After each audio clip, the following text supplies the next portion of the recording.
Well, how's this for random? I'm doing things around the house. It's kind of a hot day. I'm walking past my beloved Escapé and I hear this sound. And it's not doing it all the time now because the tire's lost enough air, but I noticed that when I turn the cap a little bit, it changes. So I pulled out the valve stem and put another one in. That didn't change anything. These valve stems have this like metal cap on there. So I pulled it off and sure enough, when I press the valve stem at all, you get a bunch of noise and it's coming out of this little leak right on top. It's pretty easy to see once you see it. So it's pretty random. I haven't been using this car. I moved it last weekend just to jumpstart something else, but really it hasn't been working at all and it wasn't leaking yesterday. It's been sitting here for 2 days. In any case, it's leaking. I gotta deal with it. My concern is these are these Duratrack tires. I like these tires and they're probably still got plenty of tread on them, but my experience with tire stores is that anything you take to them results in them telling you you need new tires, especially being all-wheel drive. They love to tell you that you have to replace all the tires, which is nonsense. But anyways, I don't want to take this in for lots of reasons, and I think that I can actually replace this myself. It shouldn't be too tough. I just need to basically drop the bead here, get inside, pull this valve stem out, put a new one in, and that's what I'm going to show how to do in this video. Okay, I've got the tire removed from the vehicle. Next thing to do is to pull out the valve core to let all the remaining air out of this tire, although it is pretty darn flat. And I've got the valve core removal tool, but you can also use the cap on a container of slime tire repair. That's actually got one of these built into it. Kind of handy, just looks like that. Pull it out. This one, like I said, was already pretty flat. Now what I need to do is break this bead right underneath the area where the valve is. Usually a job for tire stores with machines that come in and press right here, but I got to figure out a way to do it here at home. Now is where we've got to get creative. I'm going to use my own weight, but that's not enough. So I've got a pair of these prying levers. I'll use my weight to try to get these underneath the edge of the wheel. Now with both these levers, let's see if I can push this down. Not enough. Let's see if I can use my whole weight on my knee instead. Okay, there we go, come on. Yeah, it's not anywhere close. Okay, next thing we go to is a sledgehammer. Okay, here's a sledgehammer. Of course, the risk is hitting the wheel. This might be false hope, but I have these motorcycle rim protectors. That's better than nothing. Big sledge, let's see what I can do. It's gonna bounce all over.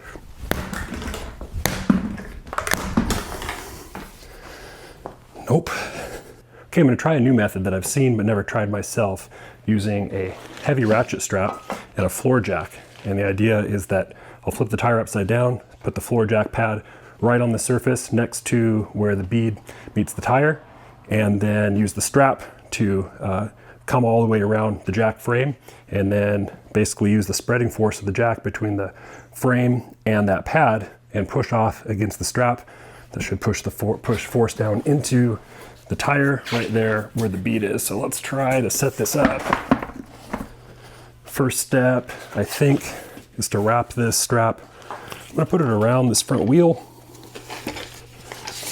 We'll see why in a moment. That done.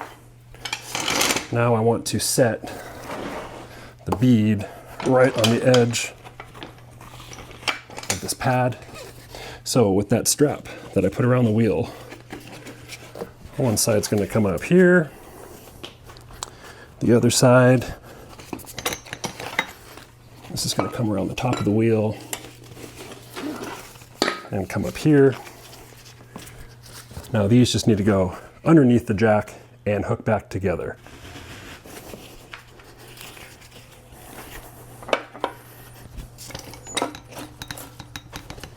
Through the ratchet here. Okay. Okay, we're just off the edge of the bead. Right where I want to be. Now, let hydraulics do their thing.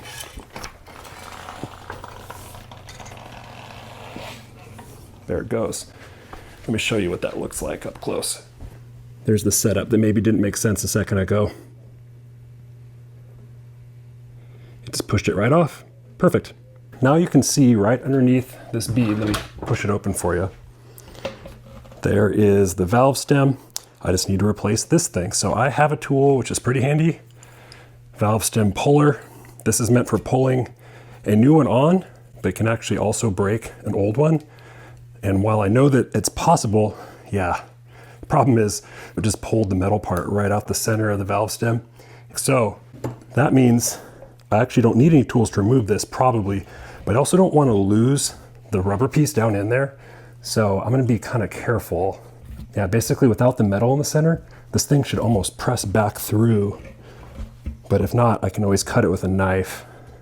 Let's see how this goes. Maybe I can cut part of it and then come back and tear off the rest.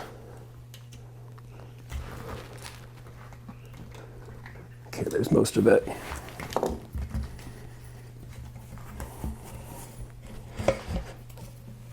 Everything about tires is awkward, and then you throw in a camera, it doesn't get better. Okay, so I've already cut most of this rubber almost all the way around. So now I'm just going to grab it really tight with some vice grips.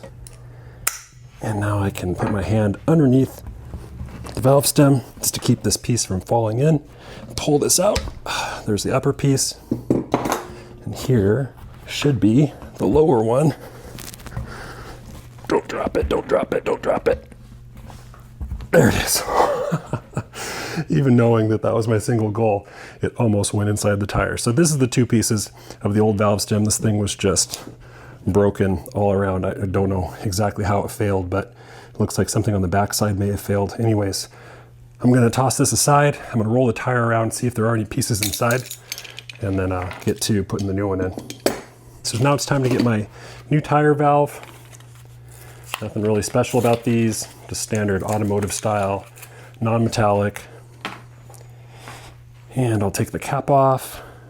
I'm gonna feed this through from the bottom, and then I'm gonna hook it with this tool.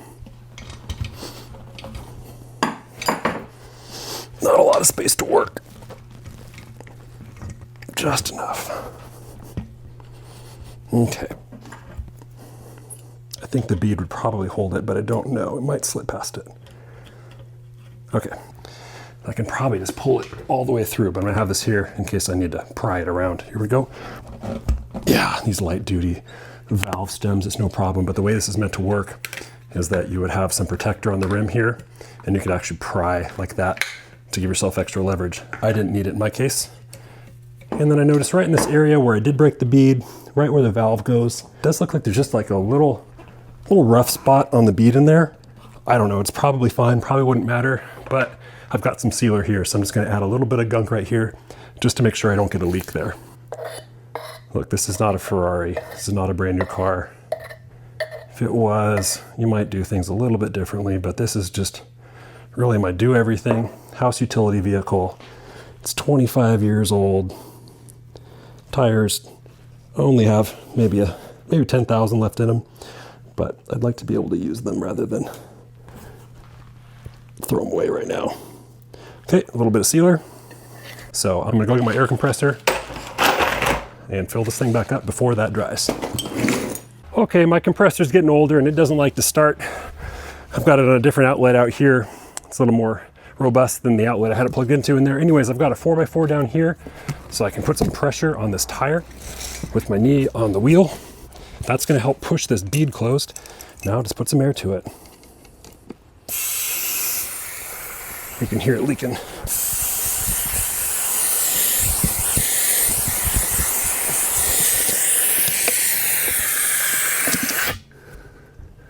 All right, I think the solution here is a little bit more of that sealer. Okay, let's paint it in there. That should help with making that initial bond airtight.